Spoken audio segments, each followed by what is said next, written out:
Hello friends, आज का हमारा यूनिट है 5। हमने इस यूनिट को लास्ट डे ही हमने स्टार्ट किया था, जिसका नाम है प्रोसेस ऑफ सिस्टम प्लानिंग। इसमें हमने फैक्ट्स फाइंडिंग टेक्निक के बारे में पढ़ा। कुल 5 तरीके का हमने फैक्ट्स फाइंडिंग टेक्निक पढ़ा, जिसमें interviews, group discussion, site visit, presentation and questionnaires थे। आज हम इसी यूनिट को आगे ले जाने वाले हैं और आज हम पढ़ेंगे issues involve in feasibility study. यानी कि आज का हमारा मेन फोकस होगा फिजिबिलिटी स्टडी पे कि फिजिबिलिटी स्टडी होता क्या है और हम कैसे फिजिबिलिटी स्टडी कर सकते हैं। तो चलिए शुरू करते हैं। Feasibility study consist of activities which determines the existing of scope of developing an information system to the organization. देखिए, पहले समझते हैं फिजिबिलिटी स्टडी क्या है।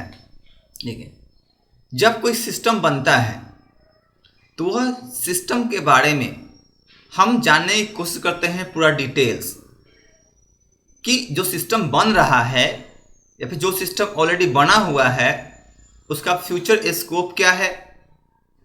अगर कोई नया सिस्टम बन रहा है तो उसमें कितना इन्वेस्टमेंट लगेगा, कैसे कैसे डॉक्यूमेंटेशन की रिक्वायरमेंट होगी, किस तरीके से उस सिस्टम को हमें अप्रूवल दिलवाना पड़ेगा, कैसे उसको अप्रूव किया जाएगा, कौन कौन से बॉडीज होंगे जो उस सिस्टम को अप्रूव करने का काम करेंगे, ठीक है। उसमें कितना इन्वेस्टमेंट टोटल होने वाला है, जो सिस्टम हमारा बन रहा है वो टेक्निकली कितना फिजिबल होगा, उसमें कैसे कैसे टेक्नोलॉजी का इन्वॉल्वमेंट होगा। यानी कि हर एक चीज़ जो सिस्टम में यूज होने वाला है उस चीज़ की हम स्टडी करते हैं, ताकि पता कर पाएँ कि हमारा जो सिस्टम है उसका फ्यूचर स्कोप क्या होगा। इसे ही फिजिबिलिटी स्टडी कहते हैं। अगर अच्छी फिजिबिलिटी स्टडी होगी तो सिस्टम का फ्यूचर बढ़िया होगा। अगर फिजिबिलिटी स्टडी अच्छी नहीं होगी तो हम फ्यूचर स्कोप को क्लियर नहीं कर पाएंगे। हो सकता है कि सिस्टम आगे जाके अच्छे से काम ना करे। इसीलिए फिजिबिलिटी स्टडी बहुत ही इम्पॉर्टेंट है। फिजिबिलिटी स्टडी मेन फोकस करता है सिस्टम के फ्यूचर पे, कि इसका फ्यूचर कितना बढ़िया होगा, कितने अच्छे से आप प्रोसेस करेगा आगे। यही फिजिबिलिटी स्टडी में हम पढ़ते हैं। तो इसमें कई तरीके की फिजिबिलिटी स्टडी होती है। इकोनॉमिकल फिजिबिलिटी स्टडी होता है, उसके बाद बिहेवियरल फिजिबिलिटी स्टडी होता है, लीगल होता है, टेक्निकल होता है। कई तरीके के फिजिबिलिटी स्टडी होते हैं। यानी कि हर तरीके से हम सिस्टम को चेक करते हैं कि सिस्टम हमारा फिजिबल है। फिजिबिलिटी मतलब एबिलिटी टू वर्क, यानी कि हमारा सिस्टम वर्क करने में सक्षम है। हर तरीके से हम चेक करते हैं। और जब सब तरीके से सिस्टम बढ़िया होगा तो जाहिर सी बात है इसकी जो फ्यूचर की स्कोप होगा वो अच्छा ही होगा, ठीक है। तो यही फिजिबिलिटी स्टडी होता है। इसमें बता रहा है कंसिस्ट ऑफ एक्टिविटीज़, यानी कि इसमें बहुत सारे एक्टिविटीज़ होते हैं। अब जितना भी फिजिबिलिटी स्टडी है, हर एक स्टडी अपने आप में क्या है, एक एक्टिविटी है, ठीक है। अब स्टडी करना, मान लेते हैं कि सिस्टम कर रहे हैं, हम इकोनॉमिकल स्टडी कर रहे हैं, पता कर रहे हैं कि वो इकोनॉमिकली कितना स्ट्रॉन्ग है, उसमें कितना इन्वेस्टमेंट है, कितना कैपिटल है, उसमें कितना इन्वेस्टमेंट की रिक्वायरमेंट और है, कितना रिटर्न मिल रहा है। तो हर एक चीज़ जो पैसे से रिलेटेड है हम स्टडी करते हैं सिस्टम के बारे में, तो इकोनॉमिकल फिजिबिलिटी कहलाता है। तो ये भी क्या है, एक प्रकार का एक्टिविटी ही है, ठीक है ना। तो फिजिबिलिटी स्टडी में क्या होता है, कंसिस्ट ऑफ एक्टिविटीज, जिसमें कई सारे एक्टिविटीज होते हैं which determines the existence of scope of developing an information system to an organization. किसी भी ऑर्गेनाइजेशन में जो इंफॉर्मेशन सिस्टम डेवलप हो रहा है उसका क्या फ्यूचर होगा, उस कहने का मतलब उस सिस्टम का क्या फ्यूचर होगा, ठीक है। ये हम एक्टिविटीज से पता करते हैं। कौन सी एक्टिविटीज से, तो फिजिबिलिटी एक्टिविटीज से। फिजिबिलिटी स्टडी क्या है, वो भी क्या है, एक्टिविटीज है। This study should be done through out the life cycle. अब जो फिजिबिलिटी स्टडी होता है यह through out the life cycle होना चाहिए। लाइफ साइकिल कहने का मतलब है सिस्टम डेवलपमेंट लाइफ साइकिल, यानी कि सिस्टम जब से शुरू हुआ है और जब खत्म हुआ है, खत्म होने के बाद भी सिस्टम अगर बन गया, डेवलप हो चुका है, तब सिस्टम रन कर रहा है। अब रन कर रहा है तो भी time to time feasibility study की ज़रूरत पड़ती है ताकि हमारा सिस्टम आगे तक चलता रहे, ठीक है ना। समय के अनुसार, जैसे देखिए बहुत सारे एप्लीकेशन में, सॉफ्टवेयर में क्या है कि अपडेट्स आते रहते हैं। तो अपडेट्स की रिक्वायरमेंट क्यों होती है? क्योंकि सिस्टम को कहीं ना कहीं लगता है, डेवलपर को कहीं ना कहीं लगता है कि this system should be updated, इसको थोड़ा अपडेट करने की आवश्यकता है, because the requirement of user is change, क्योंकि यूजर का जो रिक्वायरमेंट हो क्या है, बदल रहा है, तो इसे अपडेट करने की आवश्यकता है। तो यूजर का रिक्वायरमेंट जो बदल रहा है, यह कैसे पता चलता है उसको? तो फिजिबिलिटी स्टडी के माध्यम से पता चलता है। अगर सिस्टम में इन्वेस्टमेंट की आवश्यकता है तो कैसे पता चलेगा? फिजिबिलिटी स्टडी से पता चलेगा। हम जिस सिस्टम को डेवलप किए हैं वह सिस्टम इंपॉर्टेंट है।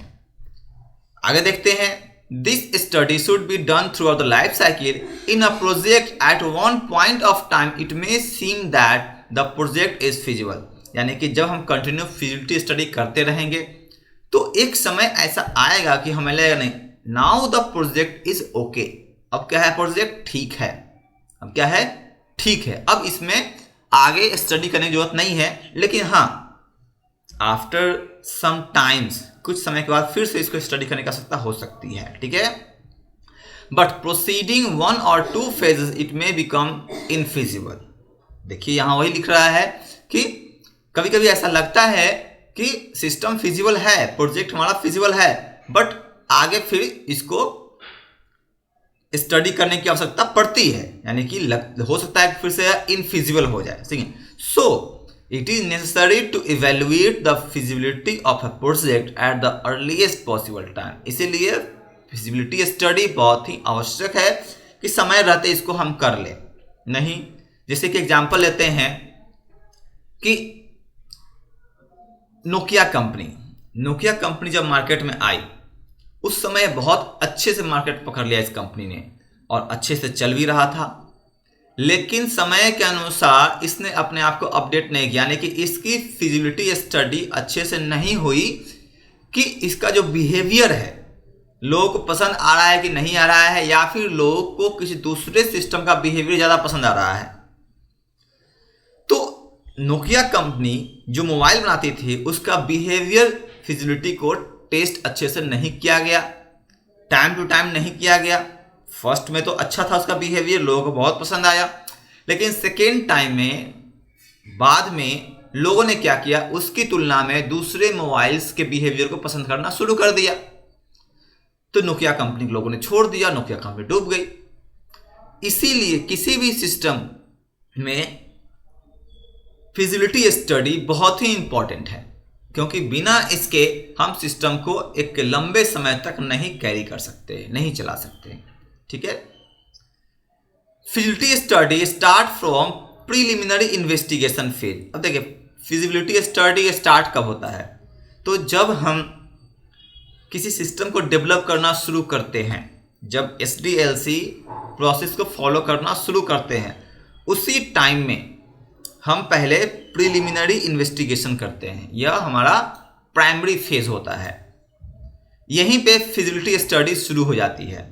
At this phase the analyst estimate the urgency of project and estimate the development cost. इसी फेज में एनालिस्ट यह पता कर लेता है कि जो हमारा सिस्टम बन रहा है यह कितना खर्चीला होगा, यानी कि इसमें कितना कॉस्ट लगने वाला है और साथ ही साथ कितना इंपॉर्टेंट है ये पता किया जाता है। The next point is problem analysis. अगला पॉइंट क्या है? प्रॉब्लम एनालिसिस, यानी कि जब हम प्रीलिमिनरी इन्वेस्टिगेशन कर लेते हैं तो फिर क्या होता है, प्रॉब्लम एनालिसिस की जाती है। At this stage the analyst studies current system. इस समय करेंट सिस्टम को जो एनालिस्ट है वो स्टडी करता है and he does it to understand the problem in the better way. और उसमें जो प्रॉब्लम्स होता है उसको अच्छे तरीके से सॉल्व करने की कोशिश करता है। It helps him to make better estimate of development cost. इससे क्या होता है कि डेवलपमेंट कॉस्ट का पता चल जाता है हमको कि पूरा डेवलपमेंट कॉस्ट कितना लगने वाला है, and also to find out the benefits to be obtain from the new system. और जो नया सिस्टम बनेगा इससे क्या क्या बेनिफिट होगा, यह पता किया जाता है। तो फिजिबिलिटी स्टडी यही है कि जो सिस्टम बना हुआ है या जो सिस्टम बन रहा है उसके बारे में डिटेल पता कर लेना कि वह सिस्टम कैसा होगा, कितना खर्चीला होगा, कितनी उसकी आवश्यकता होगी, लोग कितना उसको पसंद करेंगे, वो अच्छा होगा कि नहीं होगा, फ्यूचर स्कोप क्या होगा उसका, वो आगे बढ़िया परफॉर्म कर पाएगा कि नहीं कर पाएगा। इन सब चीज़ों के बारे में पहले ही नॉलेज इकट्ठा किया जाता है, इसे ही हम फिजिबिलिटी स्टडी बोलते हैं। ठीक है, जैसे एक सिंपल एग्जांपल दे रहा हूं, आपको कोई कोर्स में इनरोल करना है, जैसे कि बीसीए में आपको इनरोल करना है। अब बीसीए में इनरोल होना है अगर, तो क्या करेंगे, आप पहले ये पता करेंगे कि बीसीए करने के लिए आपके अंदर क्या क्वालिफिकेशन होना चाहिए। ठीक है, ये भी क्या है, एक प्रकार का फिजिबिलिटी स्टडी है। उसके बाद आपने पता कर लिया कि हाँ बीसीए के लिए ये क्वालिफिकेशन चाहिए, फिर बीसीए के लिए कॉलेज कौन सा बढ़िया होगा, यूनिवर्सिटी कौन सा बढ़िया होगा, and after BCA in which field you will be able to get job, कौन से फील्ड में आपको जॉब मिल जाएगा, ये इंपॉर्टेंट है।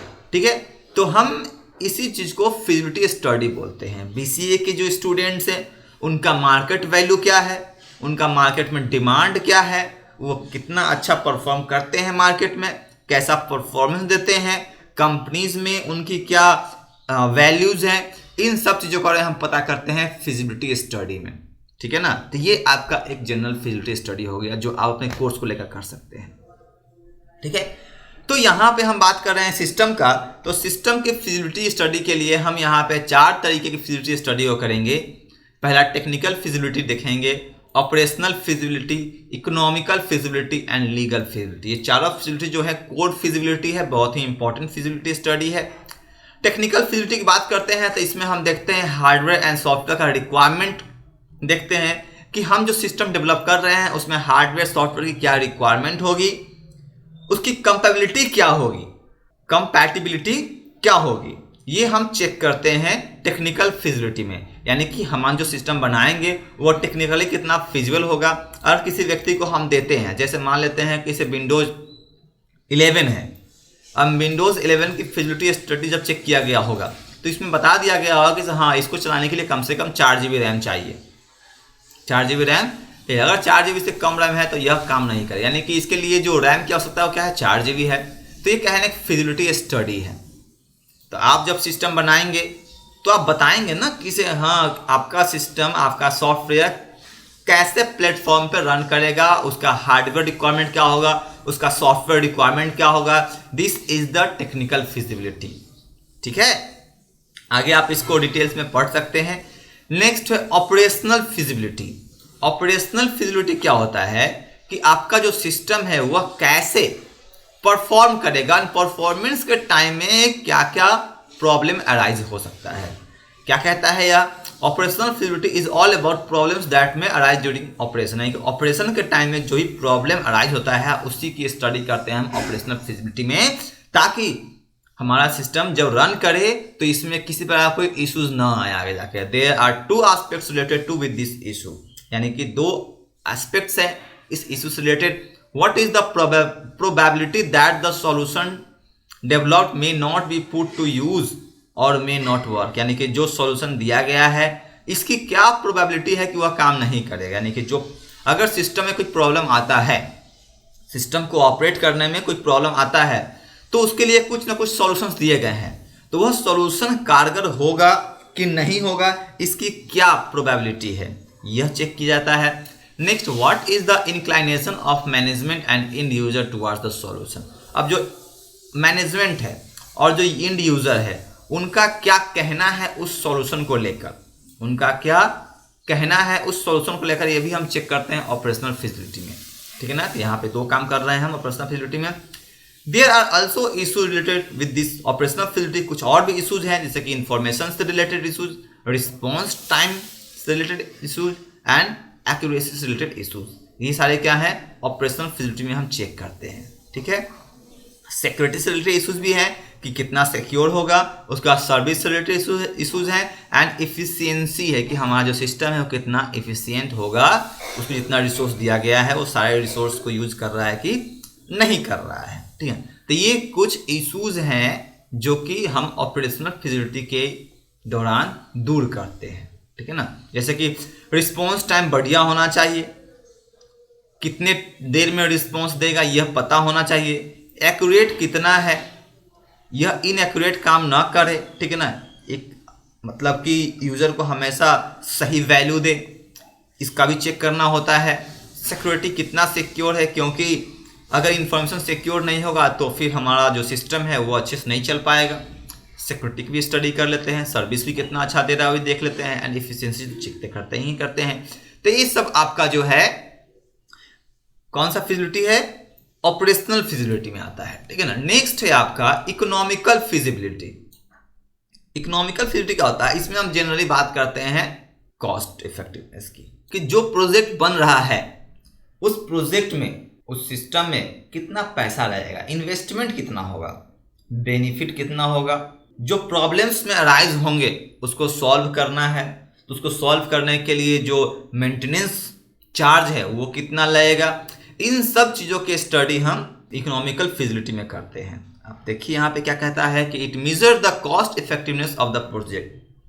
The economic feasibility is nothing but judging whether the possible benefits of solving the problem is worthwhile और not. यानी कि क्या कहता है कि इकोनॉमिकल फिजिबिलिटी क्या है, nothing but judging whether the possible benefits of solving problems is worthwhile. यानी कि प्रॉब्लम सॉल्व करने का जो बेनिफिट है वह हमारा सही है कि नहीं है इकोनॉमिकली।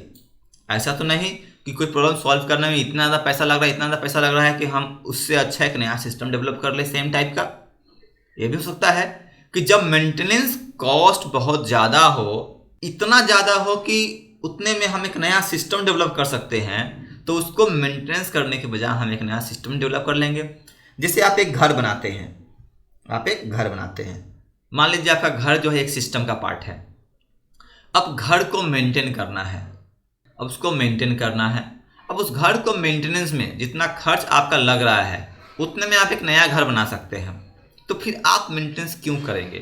तो इसी चीज़ की स्टडी करेंगे हम घर को मेंटेनेंस स्टार्ट करने से पहले कि घर बनाने में कितना कॉस्ट हमारा लग रहा है और एक नए घर में कितना कॉस्ट लग रहा है। अगर सेम रुपीज़ में या फिर उससे कम में हम एक नया घर बना सकते हैं तो हम क्या करेंगे, हम नहीं उसको रिपेयर करवाएंगे। जैसे सिंपल आप एक मोबाइल परचेज किए हो, मोबाइल यूज़ कर रहे हो, आपके मोबाइल में कुछ प्रॉब्लम्स है, आपको उसको बनवाना है। मतलब प्रॉब्लम सॉल्व करने के लिए आपको अगर कुछ पैसे लग रहे हैं 10,000 5,000 रुपये, तो आपको ऐसा लगता है कि नहीं उससे अच्छा हम एक नया मोबाइल ही ले ले, तो क्या होगा, ये आपके लिए एक प्राइवेट फिजिबिलिटी स्टडी होगा जो कि आपने इकोनॉमिकल फिजिबिलिटी स्टडी किया। तो यही इकोनॉमिकल फिजिबिलिटी स्टडी है जिसमें हम लोग पैसे की बात करते हैं। नेक्स्ट है लीगल फिजिबिलिटी। लीगल फिजिबिलिटी क्या कहता है कि आपका जो सिस्टम है वो लीगली कितना एक्सेप्टेबल है। ऐसा तो नहीं कि आप कुछ इलीगल तरीके के सिस्टम को डेवलप कर रहे हैं। जैसे कि आपने जो सिस्टम बनाया, क्या वो सिस्टम सारे रूल्स को फॉलो कर रहा है। अगर सॉफ्टवेयर है तो क्या वह IEEE, ISO, IEC इसके रूल्स को फॉलो कर रहा है। अगर कर रहा है तो वह लीगली फिजिबल है, अगर नहीं कर रहा है तो वह फिजिबल नहीं है। तो लीगल फिजिबिलिटी भी हम चेक करते हैं। आप कोई वेबसाइट बनाए हैं, आप वहाँ पे कंटेंट डाल रहे हैं, क्या आपका कंटेंट लीगल है, क्या आपका कंटेंट कॉपीराइट तो नहीं है, तो ये भी चेक किया जाता है। क्या कहता है यहाँ पे, legal feasibility study issues arising out of need the development of system, the possible consideration might include copyright law. इसमें क्या क्या होता है, कॉपीराइट लॉ चेक किया जाता है, लेबर लॉ चेक करते हैं, एंटी ट्रस्ट लेजिस्लेशन हम चेक करते हैं, फॉरेन ट्रेड चेक करते हैं, और साथ ही साथ रेगुलेशंस को भी हम चेक करते हैं। देखिए एंटी ट्रस्ट लेजिस्लेशन का मतलब क्या होता है ये समझ लेते हैं। लेबर लॉ समझ में आता ही होगा। एंटी ट्रस्ट लेजिस्लेशन, जैसे कोई एक कंपनी एक सॉफ्टवेयर बनाई, एक दूसरी कंपनी है सिमिलर टाइप ऑफ सॉफ्टवेयर बनाती है, सेम टाइप ऑफ सॉफ्टवेयर बनाती है, तो दोनों कंपनी को अपने अपने सॉफ्टवेयर का एडवर्टाइज करना है। दोनों कंपनी को अपने अपने सॉफ्टवेयर का एडवर्टाइज करना है, लेकिन कोई भी कंपनी दूसरे कंपनी के सॉफ्टवेयर को बुरा नहीं कह सकती। ये होता है एंटी ट्रस्ट लेजिस्लेशन। इसको ऐसे समझिए जैसे कि पार्ले जी भी बिस्किट बनाती है और ब्रिटानिया भी बिस्किट बनाती है, लेकिन पार्ले जी जब बिस्किट का प्रचार करेगा, एडवर्टीजमेंट करेगी, तो वो खूब अच्छे से प्रचार करेगी, लेकिन कभी वो ऐसा नहीं कर सकती कि मेरा बिस्किट जो है ब्रिटानिया से अच्छा है। अब ब्रिटानिया जब प्रचार करेगा तो कभी ये नहीं कहेगा कि मेरा बिस्किट पार्ले जी से ज़्यादा अच्छा है। हाँ, वो कहेगा दूसरे बिस्किट से ज़्यादा अच्छा है, लेकिन पार्ले जी से अच्छा ये नहीं कहेगा। ये आता है एंटी ट्रस्ट लेजिस्लेशन में, क्योंकि यह इलीगल हो जाएगा। आप किसी दूसरे को गलत कहकर उसके नाम से अपने सिस्टम को आप कंपेयर करके सही नहीं बता सकते हो, ठीक है ना। ये लीगल फिजिबिलिटी में आता है, तो ये भी स्टडी बहुत ही इंपॉर्टेंट है। उसके बाद आता है कॉस्ट बेनिफिट एनालिसिस। इसमें क्या करते हैं, इकोनॉमिकल फिजिबिलिटी का ही पार्ट है। इसमें हम बेसिकली क्या करते हैं कि हम जो कॉस्ट लगा रहे हैं सिस्टम डेवलपमेंट में, जितना हमारा इन्वेस्टमेंट हो रहा है, in respect to the investment what are benefits we are getting from that system. हम उस सिस्टम से कितना बेनिफिट ले रहे हैं इन्वेस्टमेंट के रिस्पेक्ट में, that is cost benefit analysis, ठीक है। इसमें कॉस्ट ऑफ ह्यूमन रिसोर्स, यानी कि इसमें जब इंसानों की इन्वॉल्वमेंट है, लोग तो होंगे ही होंगे, तो उनका क्या कॉस्ट है। अब इसमें क्या क्या आ जाएगा, तो अगर 4 लोग मिलकर सिस्टम डेवलप कर रहे हैं तो चारों का खर्च होगा, चारों की सैलरीज होगी, चारों का अपना अपना इन्वेस्टमेंट हो सकता है, ठीक है ना। तो ये सब क्या है ना, ह्यूमन रिसोर्स हो जाएगा। Cost of infrastructure, of system बनाने के लिए इंफ्रास्ट्रक्चर की आवश्यकता भी होती है, तो इंफ्रास्ट्रक्चर क्या कॉस्ट है। अब जो सिस्टम डेवलप कर रहा है उसको ट्रेनिंग देने की बात आती है, तो ट्रेनिंग का क्या कॉस्ट है। लेकिन टोटल मेजरमेंट देखा जाता है, जो सिस्टम बन रहा है उस सिस्टम पे कितना खर्च हो रहा है और उसके बाद सिस्टम से कितना फायदा हो रहा है। This is cost and benefit analysis, ठीक है। There are 2 components of economical feasibility. ये दोनों जो है यानी कॉस्ट एंड बेनिफिट जो है, यह इकोनॉमिकल फिजिबिलिटी के कंपोनेंट्स है। इकोनॉमिकल फिजिबिलिटी के 2 कंपोनेंट्स है, कॉस्ट एंड बेनिफिट्स। ये दोनों क्या है, उसके कंपोनेंट्स हो गए, ठीक है ना। अब जो हम हार्डवेयर यूज करेंगे, सॉफ्टवेयर लगाएंगे, हर एक चीज, यानी कि जब हम सिस्टम डेवलप कर रहे हैं तो सिस्टम ऐसा ही थोड़ी डेवलप हो जाएगा। उसके लिए आपको एक प्रॉपर प्लेस चाहिए होगा, कुछ सिस्टम चाहिए होंगे, आपको हार्डवेयर की रिक्वायरमेंट होगी, सॉफ्टवेयर की रिक्वायरमेंट होगी, आपको मैन पावर चाहिए होंगे, ठीक है ना। इन्वेस्टमेंट चाहिए होगा एक प्रकार का, और उसके रिस्पेक्ट में आपको बेनिफिट मिल रहा है कि नहीं मिल रहा है, इसी चीज को चेक करना कॉस्ट बेनिफिट एनालिसिस कहलाता है। और इसको हम इकोनॉमिकल फिजिबिलिटी में ही डालते हैं। इकोनॉमिकल फिजिबिलिटी ये भी हम चेक करते हैं कि हमारा जो सिस्टम है वो बेनिफिट दे रहा है कि नुकसान दे रहा है, ठीक है। तो इकोनॉमिकल फिजिबिलिटी। नेक्स्ट है प्रिपेयरिंग शेड्यूल। तो प्रिपेयरिंग शेड्यूल क्या कहता है कि जब कोई सिस्टम डेवलप होता है तो हर एक एक्टिविटी के लिए क्या होता है ना, एक शेड्यूल प्रिपेयर किया जाता है कि इस एक्टिविटी को इस टाइम में क्लियर करना है और इस एक्टिविटी को इस टाइम में क्लियर करना है, दैट इज प्रिपेयरिंग शेड्यूल। आइए देखते हैं क्या कहता है। System development process scheduling is an activity that distribute estimated effort according to the plan project duration by allocating the effort to specific software engineer task. यानी कि कई सारे सॉफ्टवेयर इंजीनियर्स अगर वर्क कर रहे हैं एक साथ, तो कौन से पार्ट पे किसको वर्क करना है, कौन से पार्ट के लिए कौन सा सॉफ्टवेयर इंजीनियर रिस्पॉन्सिबल होगा, किस पार्ट को किस समय किस टाइम में कंप्लीट करना है, ये सब प्रिपेयरिंग शेड्यूल का पार्ट है, ठीक है। जैसे कि बताया गया था, आप पढ़े थे SDLC, system development life cycle. वो भी क्या है, हम क्या करते हैं सिस्टम डेवलपमेंट लाइफ साइकिल में जो अलग अलग फेज है, हर एक फेज के लिए हम एक टाइम लिमिट करते हैं कि इस फेज को हम इतना टाइम देना है, इस फेज को हम इतना टाइम देना है, उसको हम प्रिपेयरिंग शेड्यूल में ही डालेंगे। तो आज की वीडियो में इतना ही। नेक्स्ट डे हम एक नए चैप्टर के साथ, नई यूनिट के साथ आएंगे और हम लोग फिर से स्टार्ट करेंगे। तब तक के लिए थैंक यू। अगर आपको समझ में आया हो तो आप इसे शेयर जरूर करें।